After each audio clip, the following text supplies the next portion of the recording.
watching the news from the Sultanate of Oman Television. First, the headlines. The Sultanate affirms its stance regarding the need that the Middle East shall be free from nuclear weapons. The Sultanate participates in the Biodiversity Summit in New York as it values the role of the United Nations to overcome difficulties among party states. The Sultanate welcomes the peace agreement signed in Juba between the government of Sudan and the Revolutionary Front. And Trump receives an experimental COVID-19 treatment in a military hospital.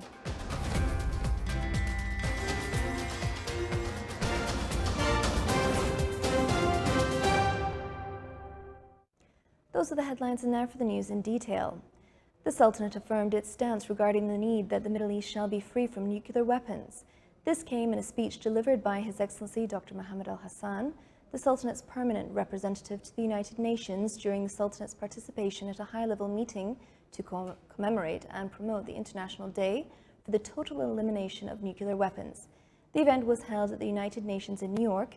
The United Nations marks this day through supporting various activities held in New York and Geneva to establish a world free from nuclear weapons.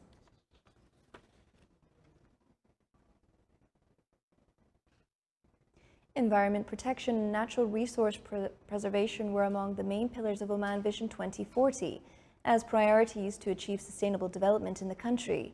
This was highlighted in a speech delivered by Dr. Abdullah bin Ali Al Amri, Chairman of the Environment Authority, during the visual call with the Biodiversity Summit on the sideline of the General Assembly of the 75th session of the United Nations.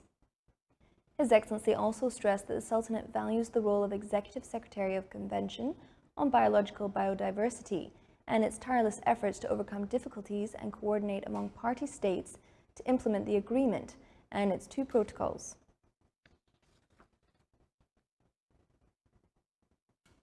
The Sultanate welcomes the peace agreement signed in the city of Juba between the government of Sudan and the Revolutionary Front, with a sponsorship of the government of South Sudan.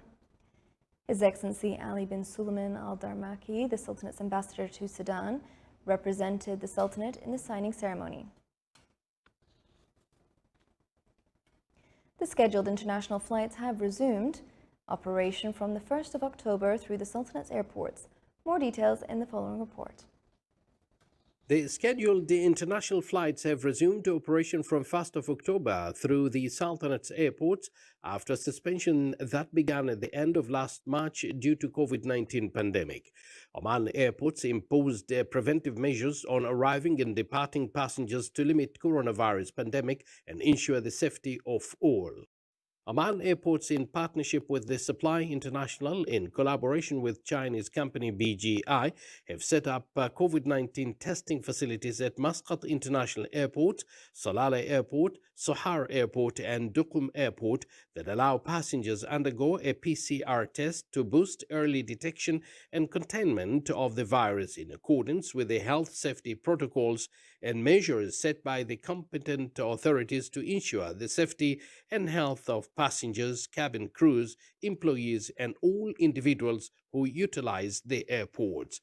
According to the requirements set by the Minister of Health and the Civil Aviation Authority, a mandatory PCR test at the expenses of the traveler is required when entering the Sultanate. PCR test will have to be pre-booked on Tarassud Plus mobile application. The application services to gather all relevant passengers' details and gives the users secure and easy access to pay for their PCR test online, with a price per test set at 25 Omani Riyal. By downloading the app and registering for their test online, passengers can significantly reduce waiting time at the test facilities in the airport.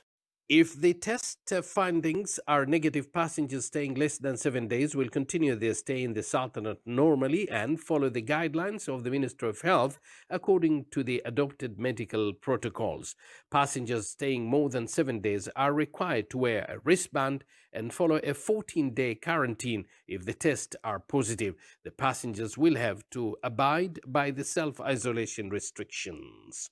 The testing facilities at Muscat International Airport as well as Salalah Airport and all area will help maintain safe airport environment for one and all.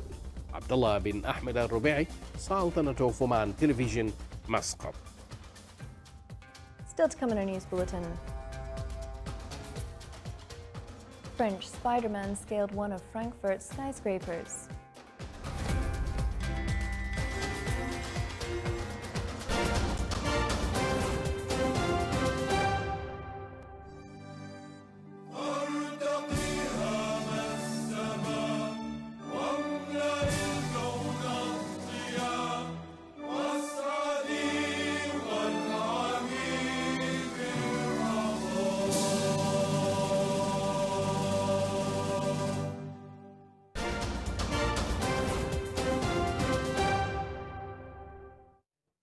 Welcome back to the news from the Sultanate of Oman Television. Sudan's government and rebel groups today inked a landmark peace deal aimed at ending decades of war, in which hundreds of thousands died. Cheers rang out as one by one representatives from the transitional government and rebel groups signed the deal, a year after the peace talks began, at a ceremony in South Sudanese capital Juba. Ending Sudan's internal conflicts has been a top priority of the transitional government, in power since last year's ouster of Omar al-Bashir in a popular pro-democracy uprising. Sudanese paramilitary commander Mohamed Hamdan Daglo, best known by his nickname Hamiti, signed the deal on behalf of Khartoum. A representative of the Sudan Revolutionary Front and others from the group making up the coalition also signed. Guarantors of the deal from Chad, Qatar, Egypt, the African Union, European Union and United Nations also put their names to the agreement. The deal covers a number of tricky issues from land ownership, reparations and compensation to wealth and power sharing and the return of refugees and internally displaced people. However, two other powerful rebel groups did not sign, reflecting the challenges still facing the peace process.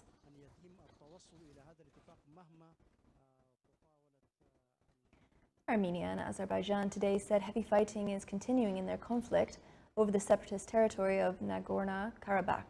Azerbaijan's president criticized the international mediators who have tried for decades to resolve the dispute.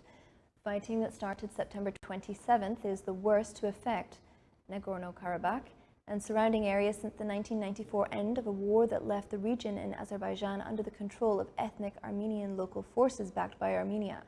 The Armenian Defense Ministry spokeswoman said intense fighting is taking place along the entire front line and claimed that Armenia forces had shot down 3 planes.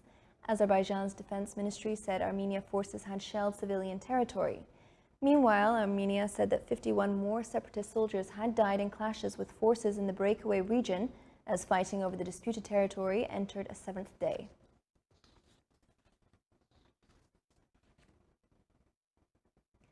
British Prime Minister Boris Johnson said there's a good deal to be done with the European Union on post-Brexit trade as he prepares for crunch talks with the head of the bloc's executive arm. Johnson said the UK wants a free trade deal along the lines of the one the EU has with Canada, but is also prepared for talks to fail. Britain left the EU politically on January 31st, but remains economically tied to the bloc until December 31st. The two parties are trying to strike a rudimentary trade deal before then, but they are gridlocked. He and the European Commission President, Ursula von der Leyen, will try to break an impasse in negotiations during a video conference later today. Britain left the EU politically after more than 45 years of membership.